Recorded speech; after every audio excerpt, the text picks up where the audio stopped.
So once again, hello everybody. It's Monday, it's the Deer Park, it's the Buddha Center. Let's get started like we normally do, and you've all done this before. Short period of bell meditation. So just keep in mind, focus on the sound of the bell, deep listening. If you find yourself distracted, gently bring yourself back to listening to the sound of the bell. Then there'll be the short pause, 3 recitations, and on with the talk for today. So I'll give you a moment, get into a nice meditation posture, and we'll begin at the sound of the bell.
I go for refuge to the Buddha, the teacher.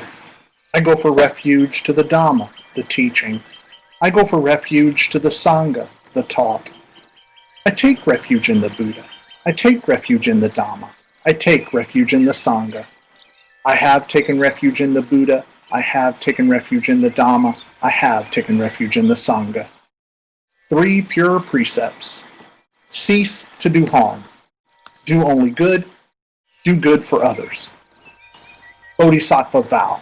However innumerable all beings are, I vow to lead them all. However inexhaustible my delusions are, I vow to extinguish them all. However immeasurable the Dharma teachings are, I vow to master them all. However endless the Buddha's way is, I vow to follow it completely. Swaha.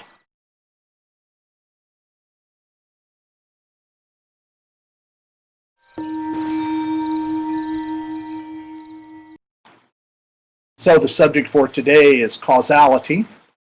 I think I titled this one Patterns of Causality, if I'm not mistaken.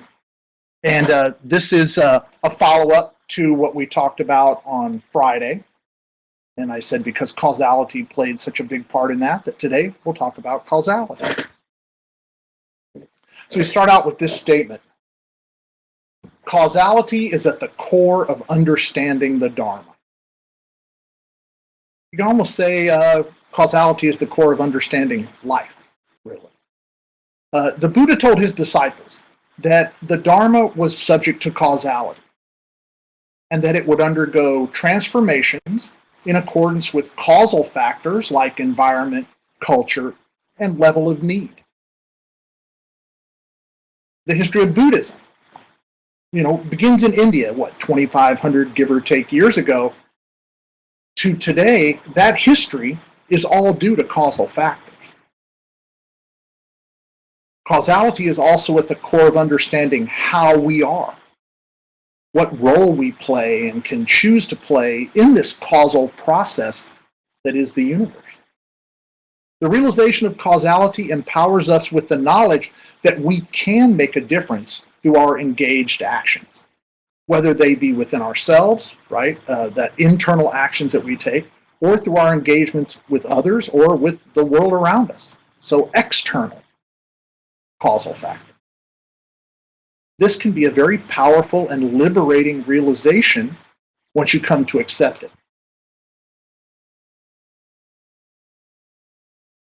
In the Pakaya Sutta, normally called the Discourse on Causal Relations, it's part of the Samyutta Nikayas, the Buddha offers of causality and causally conditioned phenomena a lesson.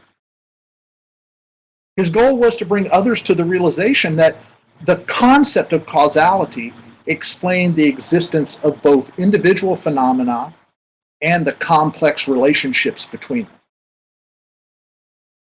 and how understanding and acceptance of causality could lead to an empowering practice. A practice that we can engage and we can see the transformations, we can experience it, right? Get that experiential verification going. So in the Pakaya Sutta, the Buddha summed up causality with a verse, and I've got the verse there on the visual aid that I have up, and it's, when this is present, that comes to be. From the arising of this, that arises. When this is absent, that does not come to be. On the cessation of this, that ceases. So here we're looking at causal relationships. If one thing is there, then another thing can arise from it. But we can also say if one thing is there, something might cease. So we can mix these up, right? We can mix and match them, but they all point to causality. And no matter whether it is thought, action, philosophy, material, food, theories, all kinds of stuff, all phenomena have a cause. Now, some causes might be beyond our ability, at least right now, to discover what they are. And all phenomena also have effect. Some we experience, and some we do not. Because phenomena can be cause and effect. They can be cause and effect at the same time. And the Buddha offered that there were 4 characteristics of causal relationships. These factors of causality were recognized through his own experiences and can be proven through our own experiences. So we're going to touch on each 4 of them, or all 4 of them, each of them. The first of these characteristics is that dependent origination, you may have heard it called that, or causality, it is a fact no matter what angle we view an event or a phenomena or an action or a thought from. Metaphysics and science, human and animal, and all other phenomena act as agents of dependent origination. They act as agents of causality. Each of us act as agents of causality. And there are the seen and the not seen that cause arising and falling away of all things, from thought to action and from material things to theories. So no matter how we view an experience, and let's use the word experience because that's a nice one to kind of fold everything into. No matter what experience we have, causality is a factor. And number 2, there is no exception to the causal rule. Nothing happens out of thin air. Whether we can discern the cause or not, doesn't matter. There will be a chain or a web of causes, if you will. The effect may not be discernible, but there is also a chain or web of effects. Think of the times maybe you've done something and you went, well, nothing happened from doing that. Well, something did happen, you just didn't know it. You didn't see it, you didn't experience it. So this is a reality we can each recognize in our own experiences, and we can realize its encompassing nature as it is revealed in scientific studies across many disciplines. Again, there is no exception to the causal rule. The third is, even if an event happens, right, and an experience happens, and it doesn't appear to have a cause, you might say, aha, I found one. This is an experience without a cause. Well, they have a cause. Again, they have a cause, and maybe we find that cause by seeing the effect rather than the cause. And while a cause or effect may have been the result of an unintentional action, it wasn't accidental. There was a cause. And this is why we've got to be mindful of our intent or our motivation when we act. Because invariably, our action will have causal consequences that reveal themselves as effects, maybe on us, maybe on someone else. So again, you might think it doesn't have a cause, but there is a cause. And the fourth is, events are situational due to conditions under which they happen. Unconditional events, events that weren't causally conditioned, that didn't have a causal factor involved, so an effect, if you will, without a cause, well, that would imply determinism, that an event was predestined, or maybe it was just an arbitrary occurrence. Well, this is why in Buddhism, destiny doesn't play a role. And this is why in Buddhism, we don't see occurrences or experiences as arbitrary, just popping up out of nowhere. Because we can look at our own experience and see that that's never happened to us. There's always been a cause, and there's always been an effect.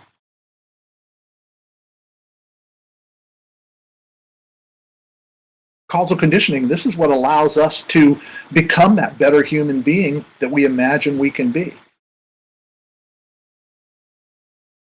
Because we are the cause of those internal changes, along with outside influences, like what you read, what lectures you go listen to, Dharma talks, what music you listen to, the people you listen to. All of this comes together as causal factors.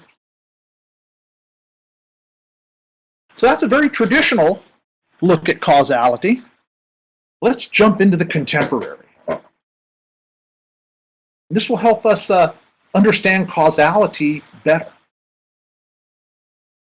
Contemporary scholarship can really help us achieve a deeper understanding of causality, and as well can show us this connection that is so visible, if you will, between Buddhism and science. As you know, when I talk about pluralism, I always talk about the Harvard Pluralism Project. That's a very interesting project about pluralism. Well, at the Harvard School of Education, their graduate school, they offer a course called Causal Patterns in Science. And it's directed toward the scientist or the scientific environment, if you will. And they offer these 6 causal patterns. And they are, for a fact, causal patterns that are embedded in a whole bunch of scientific concepts and elsewhere, too, in the world, which is what brought me to see it as part of our Buddhist view of causality. Causality in the real world seldom will fall into one neat pattern or another. And we're going to talk about the 6 patterns. And that's because the patterns, they often work together, or maybe different parts of a system or a process that we're involved in might entail different patterns coming up as causal patterns. So this makes it even more complex. So the 6 patterns that they talk about in this class are linear causality, which we've talked about before, nonlinear and the nonlinear causalities. And those are listed as domino, cyclic, spiraling, relational, and mutual. So 6 patterns of causality. And I want to look at each one, and then just a little thing of how we can look at it from a Buddhist viewpoint. First, we'll talk about linear. It's the easiest one, really. We talk about linear, it's just cause before effect. It's a very straight line thing. This happened, so this happened. There's this obvious link between cause and effect. An effect is traceable to one cause.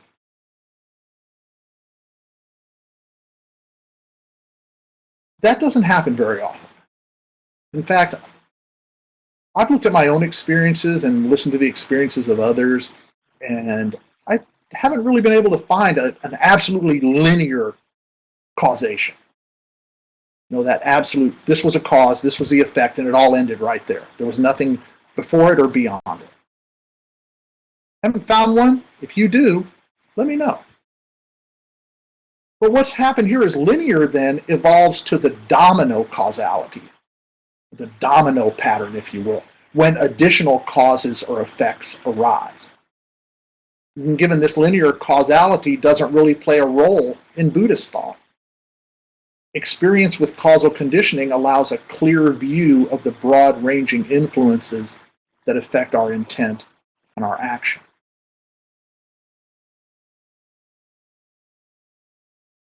I'm going to use the image of a web, and that's why I put that web up there. It's not the perfect one to use, but it'll work.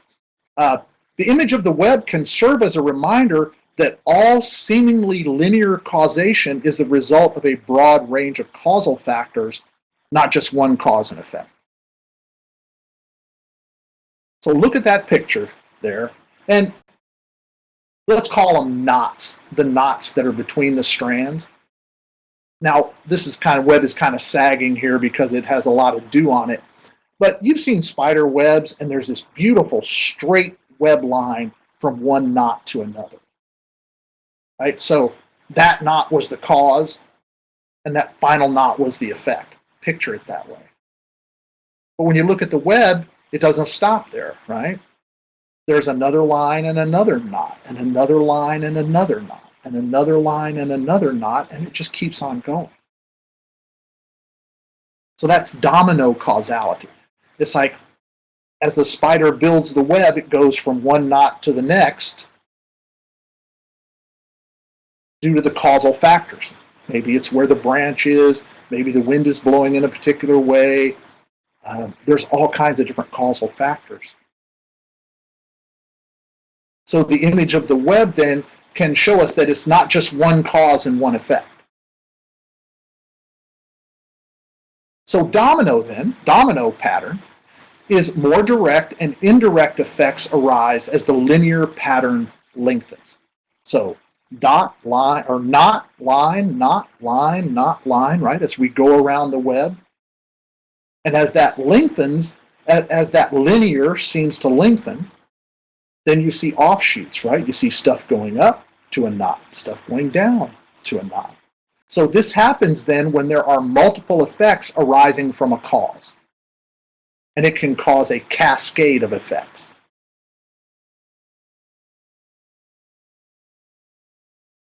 Back to the spider. I once got to watch a spider build a web. I don't know how I lucked out on this. I was sitting camping in the chair. I happened to look at some brush, and I saw this little spider, and it was just dropping down on a web line, and I thought, oh, it's going to go all the way to the ground, and that'll be the end of it. But no, it started building a web. So I got to sit there for hours and watch it put this web together. And from the beginning line attached to a branch, the spider skillfully stretched webbing first to create a frame. And then the resulting shape of the frame seemed to determine the web pattern that the spider continued to build. The resulting shape seemed to determine the web pattern, spacing, length, the width of the silk strand, was it sticky or not? And were the effects that arose, these were all effects that arose from a cause. the cause of beginning to build the web. Well, the spider got through about a little over an hour of building this web. It was coming along pretty good. And a large wasp just flew right through it, tore it completely apart. For the next 2 hours, the spider built an entirely new web. So cause and effect, and effect, and effect, and cause and effect. This is the domino pattern, right? One cause leads to an effect that might lead to another effect or even another cause as those dominoes just keep falling over. Then they're cyclic. I don't know about you guys, but I think I've been involved in a couple of repeating patterns in my life. And that's what cyclic is all about. The cyclic pattern of causality is something that just seems to continue happening over and over again. If I was going to talk about it in a Buddhist language, it's habitual reactivities that we cycle around to because they're comfortable for us. They might not work, like where we like to go to anger. Anger's an easy one. That we keep cycling back around to having moments of anger. That's a cyclic pattern in our causality. And yeah, Zephyr, like our daily 9-to-5 job. Yeah, right? It's cyclic. We go through it every day. It's a repeating pattern. There seems to be no beginning or end to cause and effect. And the best example they throw out is, what came first, the chicken or the egg question? That's that repeating pattern. And we can go back to the spider again. I really like the little spider. Got to figure that it wasn't the first time for this spider that some flying insect had just came through and ripped apart its web like that. So the spider purposefully began again at the very branch it started at the first time, and then began to build the web again.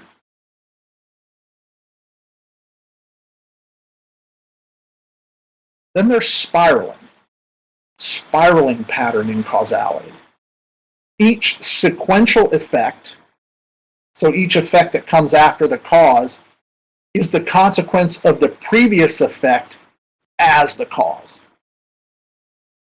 Might seem a little confusing. So you have cause, then you have effect. And the effect of that becomes the cause for the next effect. So let's use COVID-19 as a good example. COVID-19 is the cause. The effect is people begin to get sick.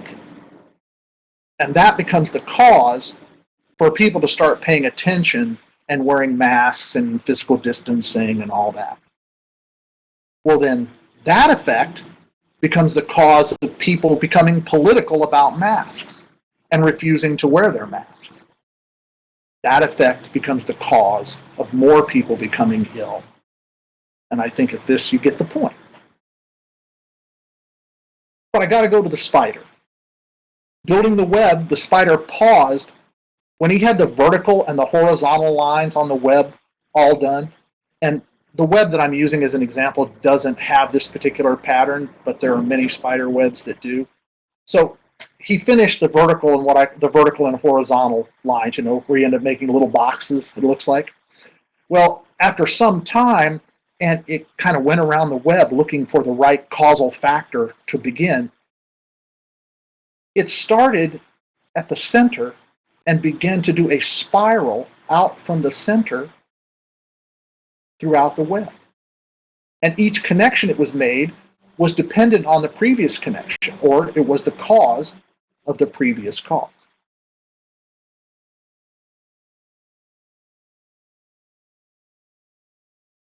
Then there's relational. Two phenomena in relation, cause and outcome. Me sitting here, you sitting there, we have a sangha. Two phenomena, me and you, in relation, causes an outcome. That's the relational pattern in causality. This is when we're really trying to find out who caused what. We need to know the relation between the cause and the effect.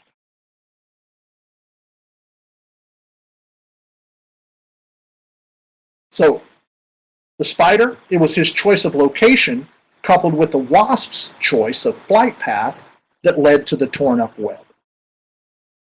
That's relational. Two phenomena, the spider web and the wasp. They came in relation to each other, and there was an outcome or an effect. And the last one is mutual.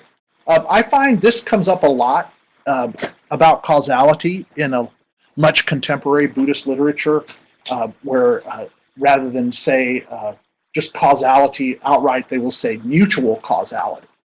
And that's when two phenomena impact each other. And the effect can be positive for both, it can be negative for both, or it can be a mix, right? It can be positive for one and negative for the other. And that's mutual causality. So that would be like if a friend asks you to help them move, they're the cause, and you say, sure, I'll help you move, that's the effect. Two mutual phenomena impacting each other. Or they could say, will you help me move, cause, and you could say, no, that's also the effect, right? So positive, positive, and positive, negative. And going back to the spider, the wasp was definitely negative for the spider, at least for the web, and it was positive for the wasp because the wasp didn't get trapped as it flew through the web. Now, the reality of causal conditioning is that all the above causal patterns are swirling around all of our choices. We can find these different patterns of causality, not all of them may be in the same event or experience, but we can find multiple ones within our experiences. So if we look closely at the spider's web and we consider how the spider came to its final effect, this completed web, to achieve the web's form and function, the 6 causal patterns are engaged, and from those causes, effects can be discerned. Linear web line leads to a domino pattern when one strand is affected and the vibration is transferred from one to the other and gets finally noticed by the spider. It's another way we can look at linear pattern to domino pattern. The spiral pattern in the web, well, that strengthens it, and it serves as a non-sticky pathway for the spider. Cause and effect. How well the spider feeds is in direct relation to where it places the web and the design of the web. And when a moth gets caught in the web and the spider drains away its fluids, that's mutual causality. Negative for the moth and positive for the spider.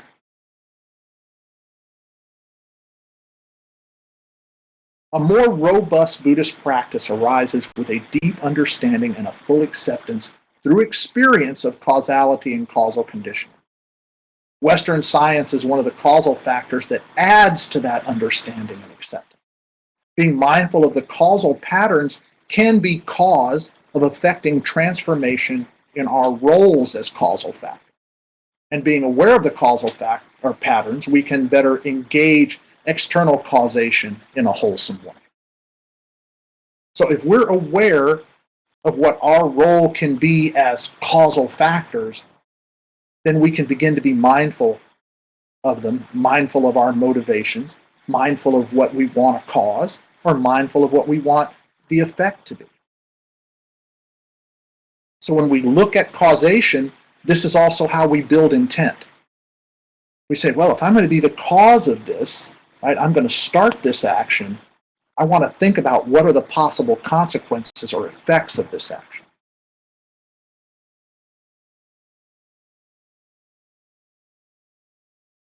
And I will say, it's not necessary to remember these 6 patterns of causality, but just remember that there are many different causal factors in every experience that we have.